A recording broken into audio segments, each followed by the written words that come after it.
Panalangin kay San Roque. Pinupuri at pinasasalamatan ka namin o Batihing San Roque sapagkat ikaw ang napili at itinalaga ng Diyos bilang tagapag-alaga ng mga taong may kapansanan sa katawan at kaluluwa. Isinasamo namin na lingapin mo ang lahat ng mga dumudulog sa iyo, ipagsanggalang sa lahat ng mga panganib sa katawan at kaluluwa, lalong-lalo na sa mga tukso laban sa kalinisan. Magalang kong iniluluhog sa iyo ang biyayang pagtibayin pa sa araw-araw ang aking pananampalataya at kamtan ko ang liwanag ng Espiritu ng Diyos para sa mga nasasadlak sa kasalanan, tulad ko.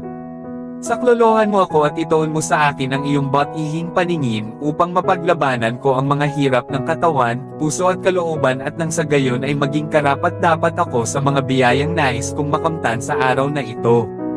Dakilang San Roque, inihahandog ko sa iyo ang buong buhay ko, kasama ang aking kaisipan, damdamin at gawain. Nagpapasalamat din ako sa iyo sa lahat ng biyayang nakamtan ko sa Diyos sa iyong pamamagitan at naway ang lahat ng ito ay makatulong sa akin upang makarating ako sa buhay na walang hanggan. Naway ang banal na buhay mo ay maging uliran sa akin at kung sakaling ang paggawa ng mabuti ay maging mahirap para sa akin, ipagkamit mo na ako'y magkaroon ng biyaya at lakas ng loob na sumunod sa iyong mga yapak. Ikaw na nagpakita ng mabuting halimbawa sa isang pamumuhay sa piling ng Diyos. Dumating nawa ang sandali na sa iyong pamamagitan ay maging karapat-dapat ako sa mga pagpapala ng may kapal upang sa langit ay makapiling ko rin ang Diyos na kasama mo. Siya nawa. O San Roque, ipanalangin mo kami ngayon at sa oras ng aming kamatayan. Amen.